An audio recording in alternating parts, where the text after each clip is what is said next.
안녕하세요. 빅 콘테스트 생성형 AI 17, 18, 19팀의 발표를 맡은 김수호입니다. 저희 팀은 생성형 AI를 활용하여 핀다 앱의 데이터 분석 자동화 프로세스를 개발하였습니다. 목차입니다. 우선 프로젝트의 개요와 저희가 어떻게 자동화를 이루었는지 설명드리겠습니다. 저희 프로젝트에는 생성형 AI, 데이터 분석, 자동화라는 세 가지의 핵심 키워드가 있는데요. 이번 문제는 이 세 가지를 모두 융합해야 하는 다소 특색 있는 문제였습니다. 프로젝트 개요입니다. 기존에는 전문가들이 데이터 분석 과정을 진행하였습니다. 그런데 이러한 과정을 비전문인도 손쉽게 할 수 있다면 얼마나 좋을까요? 놀랍게도 생성형 AI의 힘을 이용하여 그 과정이 가능해지고 있습니다. 저희의 목표는 생성형 AI 기반의 데이터 분석 프로세스 자동화 구축입니다. 이 과정을 통해 기존의 수작업으로 처리하던 업무를 자동화하여 효율성을 증가시키고 작업을 진행함에 있어 도움을 받을 수 있습니다. 또한 기술 접근성이 향상되어 전문가들을 통해서만 진행되었던 일을 비전문인도 손쉽게 이용할 수 있고 어려운 기술에 대한 접근을 용이하게 만들 수 있습니다. 저희는 핀다의 데이터를 이용하여 대출 예측 모델을 자동화 과정으로 만드는 것이 목표입니다. 저희의 프로젝트 수행 프로세스입니다. 우선 데이터를 분석해 보았습니다. 데이터에 대한 이해도가 높아야 좋은 프롬프트를 작성할 수 있기 때문에 이 작업은 매우 중요합니다. 그 이후 LLM 모델을 성정하고 프롬프트를 개발했는데요. EDA의 각 단계를 추상화하였고 보편성을 가진 프롬프트를 개발하였습니다. 이 내용은 뒤에서 자세히 설명드리겠습니다. 또한 저희는 목표를 달성하기 위해 랭체인을 사용해야 한다고 생각했는데요. 랭체인은 여러 종류의 언어 모델을 통합하여 다룰 수 있게 도와주는 프레임워크입니다. 또한 스트링릿을 이용하여 자동화 분석서를 만들었는데 랭체인과 통합하기 용이하기 때문에 스트링릿을 사용하는 것이 좋다고 생각하였습니다. 데이터 분석 파트입니다. 이 부분은 간략하게 설명드리겠습니다. 우선 데이터의 구조를 파악하고 적절히 전처리를 진행하였습니다. 파생 변수를 만들 때는 대출과의 밀접성을 고려하였습니다. 최종적으로 LGBM 모델을 이용하였고 높은 정확도 달성에 성공하였습니다. 다음으로 생성형 AI 활용 자동화 파트입니다. 자동화 과정은 크게 프롬프트를 개발하고 파이프라인을 구축하는 과정으로 진행됩니다. 우선 문제 해결에 적합한 모델을 선정하였습니다. 저희는 로컬 모델과 파인튜닝, 구글의 팜 등 다양한 모델을 고려하고 테스트하였습니다. 이때 비용, 정확성, 사용 용이성 등을 고려하였으며 이 중에서는 복잡한 프로세스를 성공적으로 진행하기 위해서 정확도가 가장 중요하다고 생각했습니다. 최종적으로 오픈AI사의 두 모델을 사용하기도 결정했습니다. 로컬 모델은 무거운 작업을 수행하기에 아직 한계점이 많고 구동 비용도 생각보다 많이 들었습니다. GPT 3.5는 비용이 저렴하고 넓은 콘텍스트 윈도우를 가진 게 특징입니다. GPT-4는 적은 할루시네이션, 우수한 추론력을 가집니다. 저희의 목표 중 하나는 GPT 3.5와 같은 비교적 추론력이 낮은 모델로도 좋은 결과를 내는 것이었는데요. 저희 목표 다시 할게요. 네. 저희의 목표 중 하나는 GPT 3.5와 같은 비교적 추론력이 낮은 모델로도 좋은 결과를 내는 것이었는데요. 우선 비용을 최대한 아끼고 싶었고 성능이 낮은 모델로도 잘 작동을 한다는 것은 프롬프트가 잘 설계되었다는 것의 반증이기 때문입니다. 다음은 프롬프트 개발입니다. 프롬프트를 개발하면서 저희가 심사숙고한 부분이 있는데요. 바로 프롬프트에 정답을 입력하지 말라는 유의사항이었습니다. 그래서 저희는 프롬프트가 보편성을 가지도록 설계하였습니다.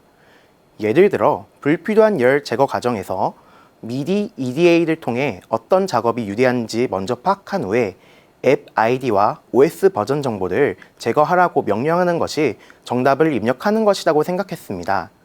그 대신에 저희는 모델이 기존의 문맥과 파일을 직접 확인하여 데이터의 의미를 생각하고 어떤 것이 불필요한 여든지 스스로 판단하게 하였습니다. 이렇게 프롬프트를 작성하면 꼭 핀다 데이터가 아니다. 임의의 다른 데이터셋을 입력하더라도 정상적으로 작동할 것입니다. 저희의 실제 프롬프트 예시입니다.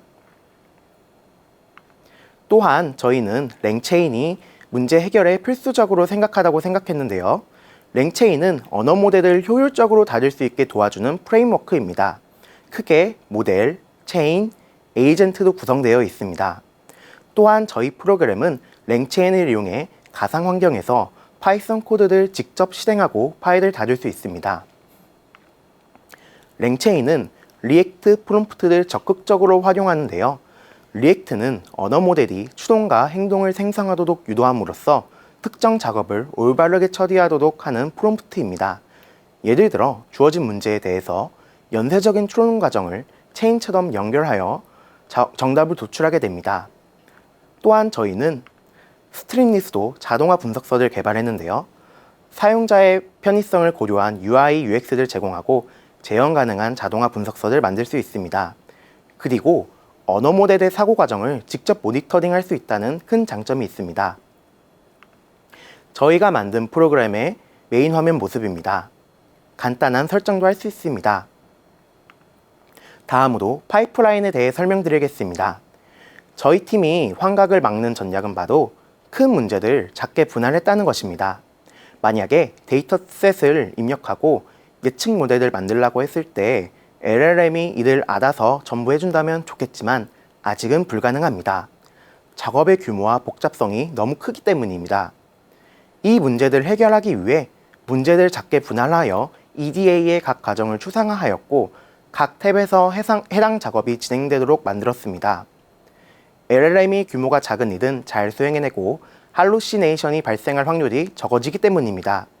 결국 날것의 데이터 파일이 각 과정을 거치게 되고 최종적인 결과물을 완성하게 됩니다. 또한 각 탭에도 여러 에이전트를 배치해야 했는데요. 예를 들어 전략, 코드 생성, 코드 실행 에이전트가 있습니다. 결국 이렇게 나눈 이유도 큰 문제를 작게 분할한다는 관점에서 일맥상통하며 이들 통해 각 에이전트에 가해지는 부담이 분산되게 됩니다. 한편 저희 팀의 RAG 전략을 말씀드리고 싶은데요. RAG는 쉽게 설명드리면 외부 데이터를 증강하는 것입니다. 보통 증강을 위해 임베딩을 많이 사용하는데 저희는 이 방법이 유효하지 않다고 생각했습니다.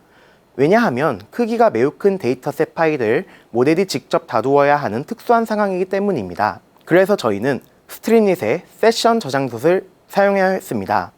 특정 위치의 에이전트는 현재 작업의 진행 상태를 알고 그에 부합하는 작업을 진행해야 합니다.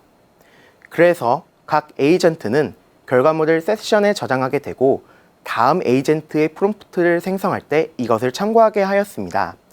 또한 세션을 이용했을 때 엄청난 장점이 있는데 이것은 뒤에서 설명드리겠습니다. 이제 저희 자동화 분석서의 실제 작동 모습을 보여드리겠습니다. 인트로 탭입니다. 먼저 파일이 존재하는지 확인하게 됩니다. 네.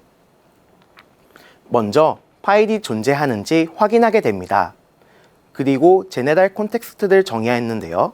이는 프로그램에 존재하는 모든 에이전트에게 공통적으로 주입되는 문맥을 의미합니다.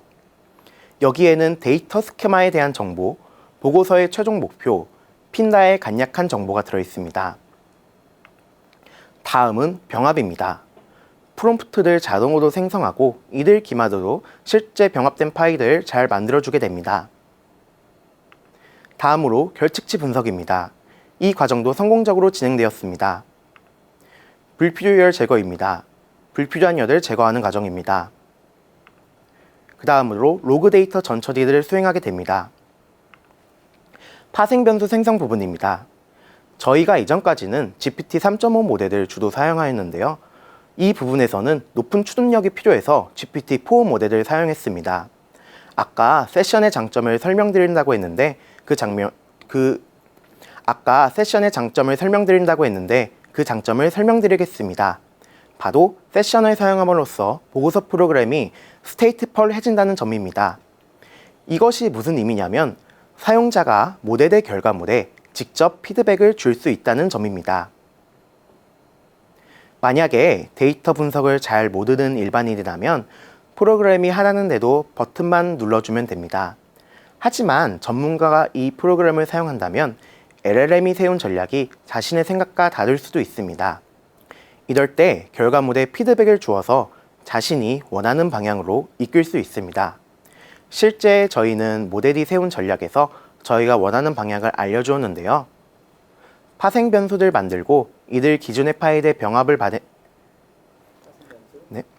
파생 변수들 만들고 이들 기존의 파일에 병합하기를 바랬는데 이 정보들 피드백으로 제공하였고 실제 모델은 이들 수용하고 잘 만들어 주었습니다.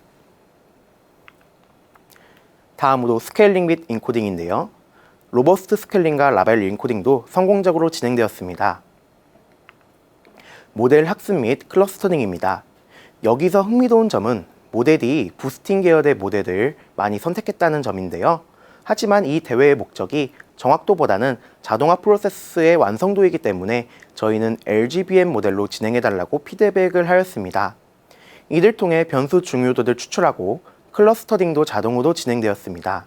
위 결과들 바탕으로 군집 특성을 파악하여 추천 메시지 제안도 가능합니다. 자동화 보고서를 만들면서 겪은 한 가지 문제점이 있었는데요. 에이전트 내부 구조가 너무 복잡하면 환각 현상이 발생할 수도 있다는 점입니다. 예를 들어 툴즈, 도구에서 OS 정보열에 2만 개의 결측지가 있다고 분석을 잘 했는데 그 정보를 상위 에이전트에 전달을 할 때 제대로 전달이 안 되어서 환각이 발생하는 문제점이 있었습니다. 이를 해결하기 위해 처음에는 랭체인 시스템 프롬프트, 즉 내부 프롬프트를 수정했습니다. 이게 어느 정도 효과는 있었지만 근본적인 해결책은 아니었습니다. 그래서 저희는 결국 중간 레이어를 제거해 보았고 이를 통해 내부 구조를 단순하게 만들었습니다.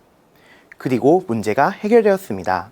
결과입니다. 저희는 데이터 분석 자동화 프로세스 구축을 위해 보편성을 가진 프롬프트를 만들고 랭체인을 활용하여 문제 해결의 주체를 생성형 AI로 만들었습니다.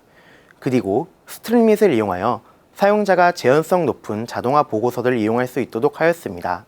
최종적으로 저희 팀은 주어진 문제를 성공적으로 해결하였습니다. 기대 효과입니다.